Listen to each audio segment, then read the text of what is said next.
Hi everyone, Mark again here. So this is the second installment of my CPTSD journey videos. I've been thinking a lot about how I'm going to do this series, and I thought a good place to start would be to describe some of the behaviors that have made life difficult for me that I believe are a direct result of the trauma that I experienced in my life. So what I want to do is I mentioned Tim Fletcher last time I talked in my first video in the intro video, and I talked a little bit about how he has a bunch of different resources that can help you. One of the videos in his most recent series, and this is October of 2021, he's currently going through a 60 characteristics of complex trauma. Um, and one of the recent videos he did was a CPTSD um, test, basically, where it talks about different behaviors that you might exhibit that could be indications that you suffer from complex trauma and CPTSD. So what I've got today is I went through that quiz, I guess, or test, and he doesn't have scoring for it, so I'm sure when and if he releases that, I won, because I think there were 64 questions, and I've answered yes to a lot of them. I'll just say a lot of them, and you'll kind of get a feel for it as I start going through these. Um, so I'll put a link in the description below to the video where he talks about um, that test, and you can kind of see um, some of the content that he has there. So what I'm going to do is I just went through and answered them, and where I think it's reasonable to provide some explanation, I'll do that. But this is sort of my list of behaviors that have been painful for me, I guess, and things that I thought were normal. Um, they were normal for me. I struggle with some of these to some degree still, not all of them. Um, so I'm gonna kind of get into this then. So I tend to be very hard on myself, and I can't forgive myself if I make a mistake. And even if I have a thought that's unsavory or you know, basically anything that you know I if I do something that I know I could do better, or I fail someone, or I lie, or I cheat, or whatever I'm doing, um, I'll really beat myself up about that. I'll tell myself I'm stupid, I'm a failure, I never amount to anything, and I'm an embarrassment to myself and my family, and just a lot of negative self-talk that is not helpful. When I'm in a public space, my tendency is to sit away from people. Um, I think my goal there is to avoid talking to people and give myself a quick escape. So when the event ends, I can get out of there without talking to anyone. Um, let's see what's next. If someone comes up behind me and surprises me, especially if they do it intentionally, I become angry instantly, and it's I see it as a really cruel thing that someone would do to me. And it might be a joke. They may have not even been able to. They may have not even been planning to scare me, but it does scare me, um, and I get really angry about it. I have a lot of self-soothing behaviors. I bite my nails. I bounce my leg. I'm kind of doing that a little bit right now. Um, a lot of sucking and putting stuff in my mouth and chewing on it and sucking on it. Smelling my fingers, which is kind of gross. Um, so just a lot of grinding my teeth, chewing my nails, that kind of stuff. Um, I don't know if you can see my teeth. My dentist tells me I need to stop grinding my teeth. Well, I would like to. If you find out a way that I can stop doing that, that would be very helpful. I do wear a night guard because I tend to grind my teeth at night as well. Um, one thing that Another thing that has been a struggle for me for a long time, since I was probably 9 or 10, is if I'm at a sporting event or someplace, even work, where there's a public bathroom, I cannot pee when there's someone standing next to me. It used to be that if there's anyone else even in the bathroom, I can't. Uh, so the only chance I really had was I'd have to go into a stall by myself, obviously, hopefully by myself, right? Um, and plug my ears and pretend I was somewhere else to even have a chance at peeing.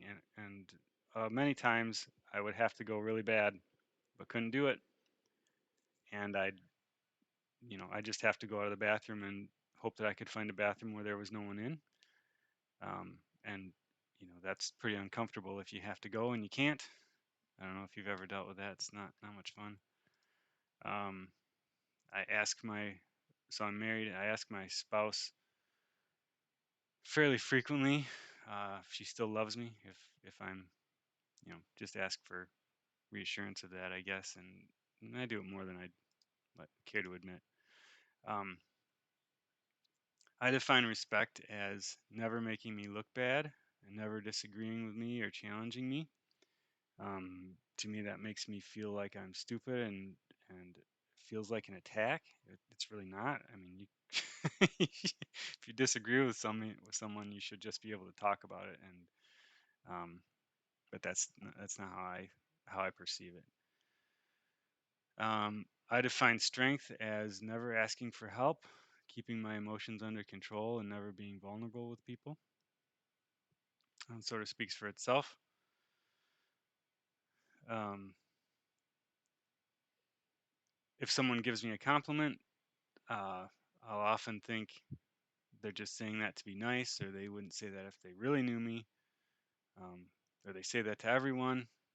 They say that to my face, but they probably say something else behind my back. That was one I think my family modeled, where they talk, they say something nice or act nice to someone to their face, and then behind their back, it was always they're just the worst. Um, let's see what's next. I fear growing older because I will need others for help, and I won't be able to do as much as I do now. Um, I kind of subconsciously, I guess, am sort of proud of my ability to do things myself, and I don't like to ask people for help. And I think that's a detriment a lot of times because there's things that I could ask somebody a simple question, be it at work or whatever, that it'd be much easier if I just asked them a question and got the answer instead of trying to struggle and suffer through uh, getting the answer myself. I do that to myself quite a bit, and it's not very helpful. I often feel all alone, even with friends or when I'm in a crowd. Um, I felt like I didn't belong in my family. I tried to fit in with my peers, but I've never really been able to do that very well. I feel like um, I, I I felt and I still sometimes feel lonely a lot of the time, um, and that's a hard one to deal with.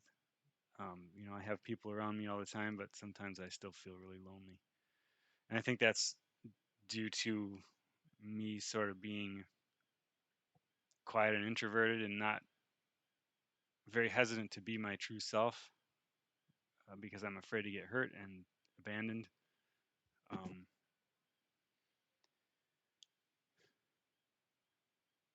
yeah, I guess I can't talk about that one too much further. I'm going to get way off track. Um, I was always a really shy kid. I really hated that about myself. Um, so I tried my best to be outgoing. It never really went very well. Um, and as I've gotten older, it's gotten better.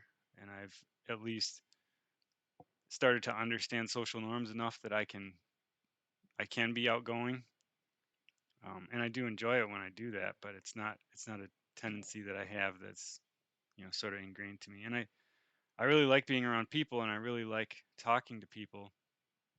So it's sort of this internal struggle against how I think I'd like to be and how I actually am. Um, so as a teenager and as a for a long time I tried to be invisible and isolate myself from other people. Um, I have in the past more so than now engaged in risky behaviors. Um, driving my car fast, jumping my bicycle, stuff like that. Um, I didn't want to kill myself directly, but I did wish I was dead a lot. Um, and I still struggle to think that I deserve a good life. So it was one of those things where this seems like kind of a fun thing to do. If something happens, well, not really enjoying this life that much anyway. So big whoop, right? That reminds me sort of what's the guy's name? There's a daredevil who does a lot of base jumping and stuff. I'll think of his name, but he they did an interview with him, and he's one of those guys that does the cliff jumping in the wingsuit thing, and he, you know, seeing the interview of him, uh, and just seeing him talk about how, his life sucks. He doesn't really have any regard for himself, and so if he dies, at least he'll die doing something that people will remember. And it's like, kind of sounds kind of sick, but I can sort of identify with that, or I could more in the past. Um, if someone is upset or angry, I assume I did something wrong and I feel guilty. So other people's reactions and emotions really, um, really trigger me, and I feel like I'm responsible to take care of others' emotions so that they can calm down. And I'm very uncomfortable if there's someone that's angry, and I live in fear, in my daily interactions that someone will become angry with me, um, because that's not traditionally gone very well for me, and I really internalize it. So it's a big struggle still. Um, I've struggled with anger, being irritable a lot of the time, and even small things can really set me off. Like I mentioned, at first year, I turn the anger on myself pretty often. Um, I tend to be more subtle. Like I don't start yelling and screaming and throwing things, but I kind of shut down, give people the silent treatment, respond with sarcasm, um, you know, insult people, that kind of stuff. Um, I do struggle with anxiety going out of the house sometimes. Um,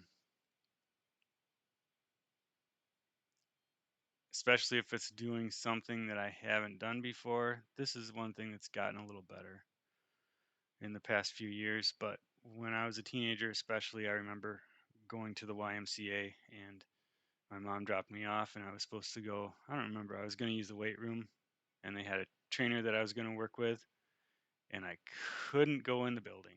And I remember feeling like I was going to die if I went in. And I have since learned that that was most likely a panic attack, but I didn't know what it was, and I was too ashamed to tell anybody about it back then. I was probably 12 or 13. Um, so any change or unknown that's related to me going out of the house is sort of a struggle sometimes. It's not like it's debilitating, but um, I do have. I've noticed that I'm more anxious when I'm doing something I haven't done before, because my assumption is that everything's going to go wrong. That's sort of the underlying. It's my baseline. Um, I'm suspicious of everyone's motives. I assume that people don't honestly love me, but are using me in some way.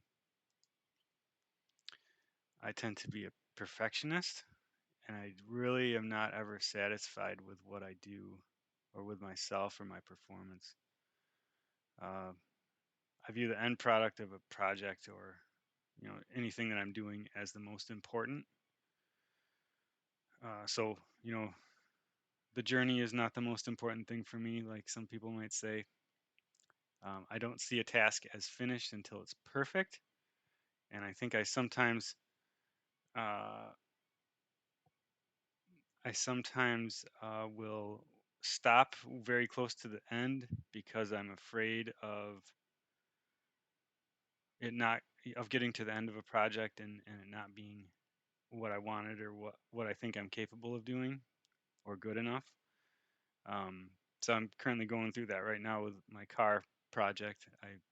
I'm probably a few hours away from driving it, but I'm convinced that I've screwed something up and that it's going to drive terribly, and I'm an idiot. And so that one's been sitting for a couple weeks now. Um, I have unrealistic standards.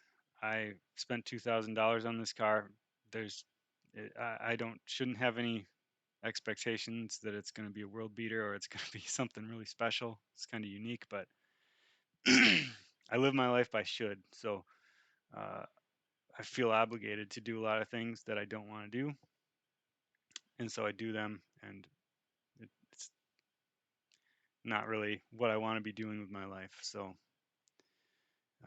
that obviously feels like I'm not being true to myself, and it's kind of a struggle. I've always had happiness issues as long as I can remember. Generally felt empty inside. Most of my emotions are negative that I can identify. I generally believe that if I could get to the next thing, whether it's the next nicer car, the new job, that's something else. That's one of the things I've sort of struggled with the past in my professional career is sticking with a job. Um, Most people say that I do a good job, and I get to a point where uh, I'm going to be responsible for the final product, and I tend to want to leave before I get to the final product of a big project. And that has been, I think I've done that all I can. So I'm going to have to figure out how I'm going to get past that. I've struggled with depression for a long, long time. I'm 38 now. I think I was diagnosed with depression when I was 13. Was diagnosed with ADD when I was 15. I've been on Cymbalta, Zoloft,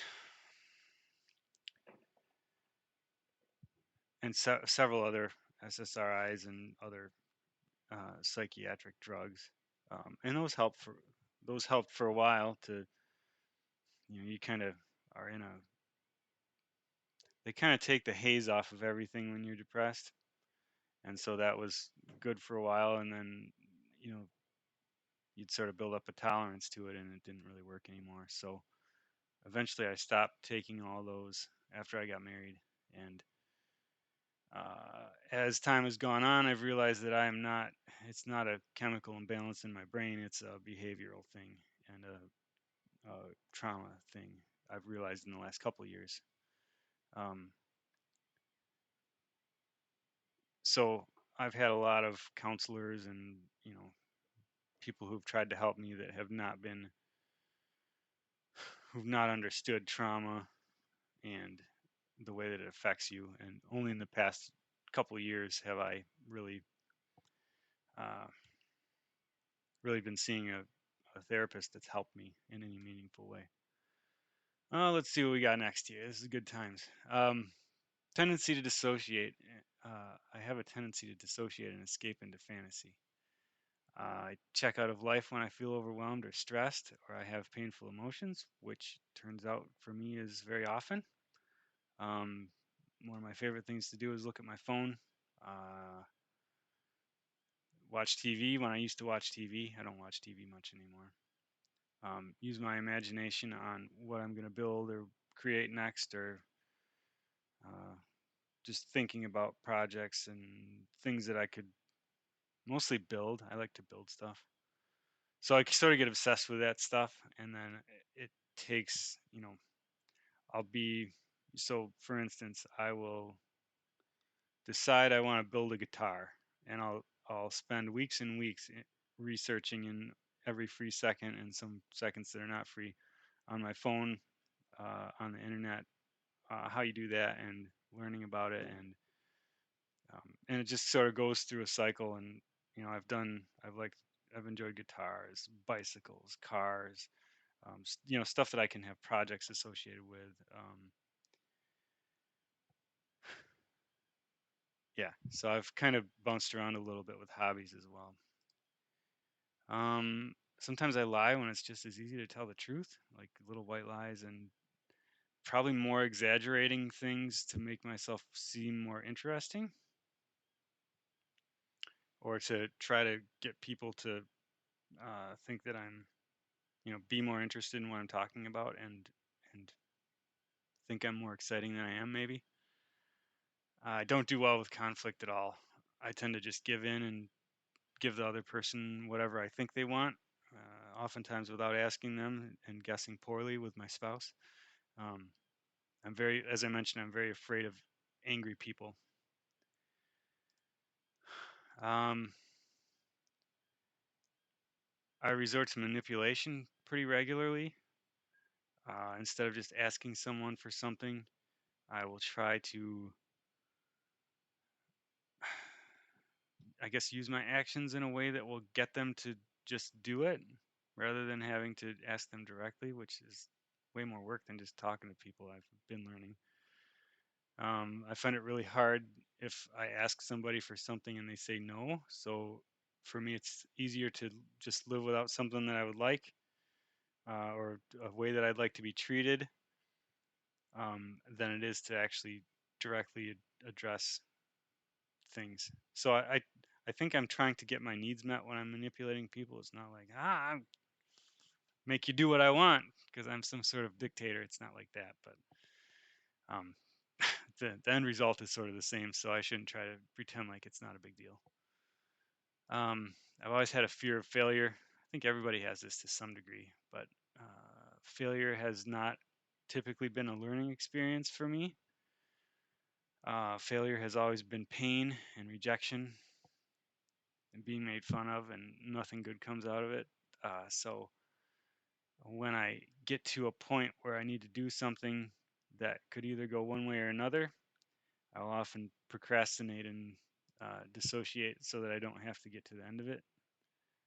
That doesn't work very good when you're an engineer. You sort of got to finish things. So I fortunately I'm pretty smart, so I've been able to make it work, but it's a big struggle for me. I regularly do things that give instant gratification and have a hard time seeing long-term consequences. Um, happens more likely when going through a difficult time.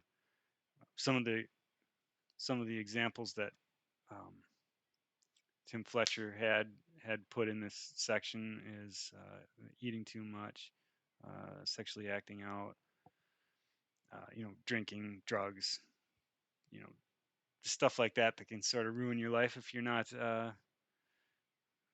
careful and use it sparingly. Um, so I have a couple of vices that I struggle with. Um, I fear I'm a burden to others, and I'm afraid to ask for help. And to me, success is not needing help. Like I said, one's kind of similar to what I had before. I struggle to regulate my emotions and behavior. When certain emotions are triggered, it doesn't take much to sort of set me off. And so one thing that really is a difficult one for me, and it still is difficult. I'm sort of feeling it right now. Is embarrassment and like guilt. I feel like someone's like dipped me in hot oil or something. Like my whole body just feels like it's burning, and it's just a super uncomfortable feeling. And I sort of feel like I'm about to die. So with that description, you might imagine one would want to get out of that. So I tend to notice after I feel like that, I get uh, my mind gets very foggy for like the next day. or few hours, and it's really hard to put together sentences, and it's really hard to um,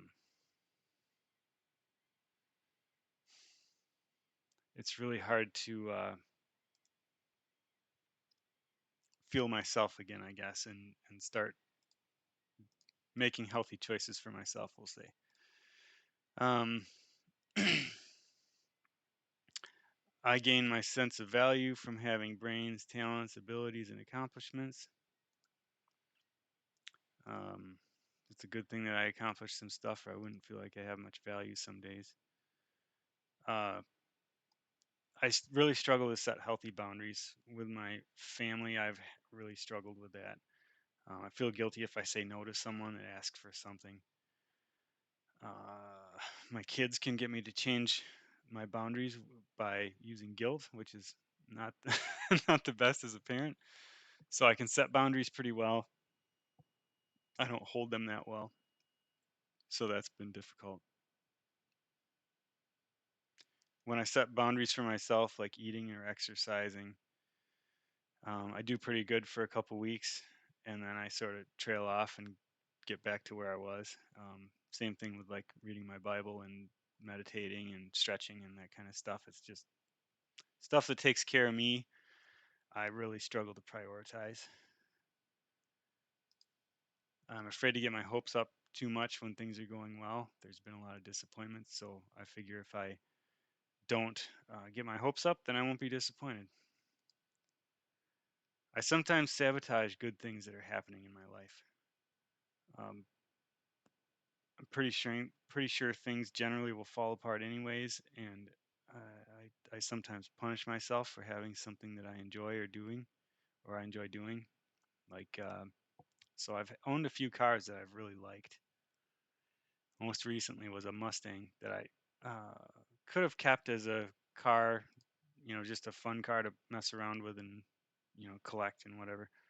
And I intentionally got rid of it because I one thought my spouse would want me to, without talking to her. It's a bad plan.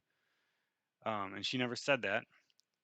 And two, I got rid of it because I didn't think I deserved to have it because I'm trying to punish myself in some way, which seems stupid as I'm talking about it, but that's the reasoning that I had. When something outside of the normal happens, I quickly go to the worst case scenario. So if my kids wander out of the yard, I automatically think they've been abducted, and the worst thing in the world is happening to them. They're getting murdered, raped, and who knows what else. Um, when a friend doesn't respond to a text, uh, I've had several occasions where my boss has asked to talk to me, and I went, "Oh, great! This is where they realize that I'm a fraud, and here I go. I'm getting fired today." And it was always something like, "Hey, you did a good job on this," or it was always me drasticizing something. I'm very hypersensitive to criticism, what I perceive as criticism or disrespect. Um, Often read disrespect or criticism from people's unspoken, body language or facial expressions, uh, which I've noticed has tended to be very inaccurate, but it reinforces this idea that I'm not good, and somehow I'm looking for that verification in how people look and interact with me. So it's sort of weird. I see loving constructive criticism as negative, so that works real well in a marriage, right? I have a deep fear that everyone that gets to know me will abandon me. I struggle to open up totally to anyone. I've gotten better at this. Still something I struggle with. Think that I need to earn people's love or they will abandon me. I do struggle with intimate relationships, with being present and connecting on a deep level, being authentic, knowing how to communicate, knowing how to resolve conflict, express my needs, and stand up for myself. I'm really good at starting new tasks and projects. My current car project is about the third one I started in about 3 or 4 months, and then I've been working on it for about a year, so I'm pretty proud of that. Um, I get very anxious when facing an unknown situation or going through a time of change. I never really could put a name on it before relatively recently because no one ever really taught me what emotions were and how to identify them. So I feel like I'm 5 years old in that way in a lot of time. Um, I've never felt totally understood. I was always expected to do what I was told and what my parents wanted, and they never really took time to learn about my hopes and dreams and wants, or really get to know me and what makes me tick. Um, I look back at most relationships in my life, one person, typically me, makes most of the sacrifices. The other gets what they want, and I'm the one that's always giving in. Many parts of my childhood I have no memory of, like big chunks. And I look at my 8-year-old who can remember stuff from when she was 3, and like the way she remembers it, I'm pretty sure she's going to remember that stuff her whole life. I don't think I could remember more than like a blink of an eye, like picture of a couple scenarios when I was 3 or when I was 10. Like I don't have much memory of my childhood at all, but I'm pretty sure that there's a lot of bad stuff in there. So the stuff that I can remember has not been great.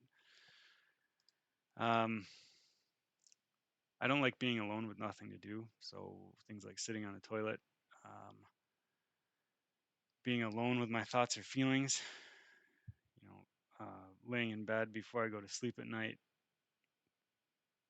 Um, my tendency is to look at my phone. I think, judging from the people at the show that I went to last week, a lot of people fill their free time with their phone, which I think is really unhealthy. I do it, but I think it's unhealthy. Um, I vowed to never be like my father and my mother in a lot of ways, and I'm finding that I turned out like them in a lot of ways. Anger, perfectionism, criticism, negativity, victim mentality. My response to my kids, that's the biggest one. You know, my natural tendency on how to respond to my kids is very much the way my parents responded with me, which was not good.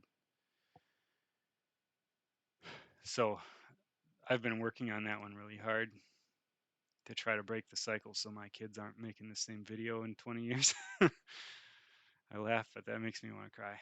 Um, I don't like the way that I am. I blame others for how I am. I've sought a lot of counselors and medications to fix me, and I'd like a magic fix. In the last couple of years, I've realized there's no magic fix. It's hard work and facing the things and the people that have been difficult. I don't feel like I'm 38 years old. I feel like I'm about 10. Um, I think that's primarily because my coping mechanisms are are probably 8 to 10-year-old type coping mechanisms, and nobody ever really taught me what to do with emotions and bad feelings and even how to identify them. Uh, I don't. I think I know who I am better than I used to, but I still sort of struggle with that sometimes. I really struggle with uh, identifying my emotions and figuring out how to handle them. That's been one of my biggest struggles. It seems like every emotion comes out as anger and frustration, and I'm learning that there's more. It turns out there's more emotions than that. Often scared and anxious comes out as those two. Um, I think that love is losing myself and doing what someone else wants on some level. Like I feel like if I really love somebody, that I should be not doing stuff that I want and getting my needs met, and that it should be all about them, which is not correct. When a relationship comes to an end, I find it very hard to let go. Uh, there were girls I knew in college and stuff that I, you know, looked at their Facebook profiles a lot more after they weren't in my life anymore than I should have, we'll say. That one's gotten better since I've been married for a while. But just, I was generally obsessed with people, and like I'd meet a girl and that was, I'm getting really embarrassed. I'd meet a girl and that was, if they showed any kind of interest in me at all, it was, I'm going to marry this person and it's going to be great. And, you know, never really panned out until I met my wife. Um, Sitting in a painful emotion more than a few minutes is extremely hard for me, and I start to look for ways to escape very quickly. Uh, Not being able to identify emotions and deal with them, it's like escape is the only tool that I have sometimes, and that's not how you should process emotions. Sometimes I feel I'm not good enough, and I must be willing to do what others want to get them to like me. Um, if people question my advice, I think that they're saying that I'm stupid. So that's let's see how many I've got here that are 1, 2, 3, 4, 5, 6, 7, 9. So out of 64 questions, I had 9 that I said no to. Um, so I think I scored pretty well in that exam. Um, Nothing to be proud of, but nothing to be ashamed of either. Um, Hopefully that this video can help people that are struggling with similar things see that they're not alone. And as I get further into this series, I think you'll see that there is healing that can happen. And as I said, not all of this stuff is stuff that I really struggle with right now. Um, but all of these behaviors put together, you can see a picture of a person that's pretty miserable. And I, for a long time, was pretty miserable. And I'm less miserable now. So if you're going through this stuff, I want to talk about, I guess, the trauma in more detail and the things that happened to me to get me to the point where I scored really well on this test. I think that'll probably be the next one. I've got a list of stuff that I remember as being very hurtful. I'm sure I'll come up with more stuff. I think I'll probably base the next one on Tim Fletcher's ACE test. Um, and that's ACE's adverse childhood events, I think. And it's something like, so the official test is like 10 or 12 questions. And if you score over a 5 or 6 or something, you're more likely to be drug addicted and have mental health issues.